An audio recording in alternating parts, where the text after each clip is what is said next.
নজর রাখবো পরবর্তী সংবাদে।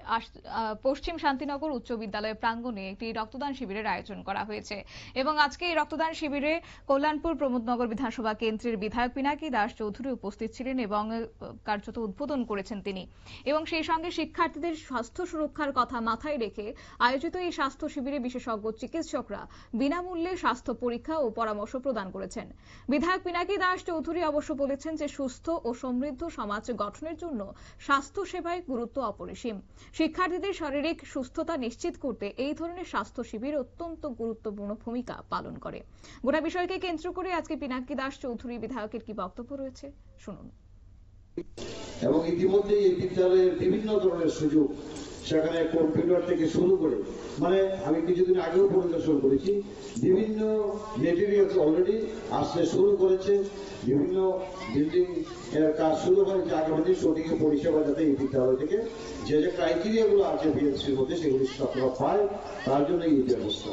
এবং এই স্বাস্থ্য শিবির একটা গুরুত্বপূর্ণ বিষয়।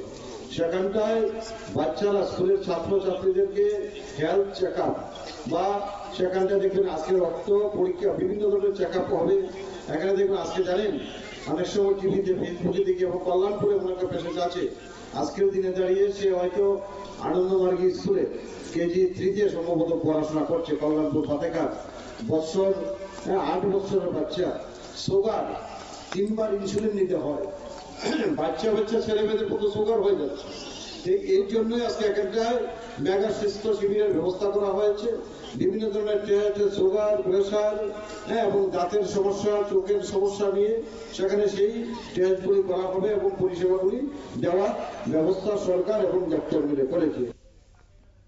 আপনারা শুনলেন বিধায়ক পিনাকি দাস চৌধুরীর বক্তব্য। এবং স্বাস্থ্য শিবিরে আজকে বিভিন্ন স্কুলের ছাত্রীরা উপস্থিত ছিলেন, একই সঙ্গে ছাত্ররাও উপস্থিত ছিল এবং বিদ্যালয়ের কার্যত অনুষ্ঠান উপস্থিত কল্যাণপুর বিদ্যালয়ের পরিদর্শক মধুসূদন দেববর্মা। তিনি জানিয়েছেন যে পিএম শ্রী বিদ্যালয়গুলিতে প্রতি বছর এই ধরনের স্বাস্থ্য শিবির সহ অন্যান্য সুযোগ সুবিধা প্রদান করা হয় এবং তিনি এও বলেছেন যে শিক্ষার্থীদের সুস্থতা ও সার্বিক উন্নতির কথা বিবেচনা করে এই বিদ্যালয়গুলিতে নিয়মিত স্বাস্থ্য কর্মসূচি পরিচালিত করা উচিত।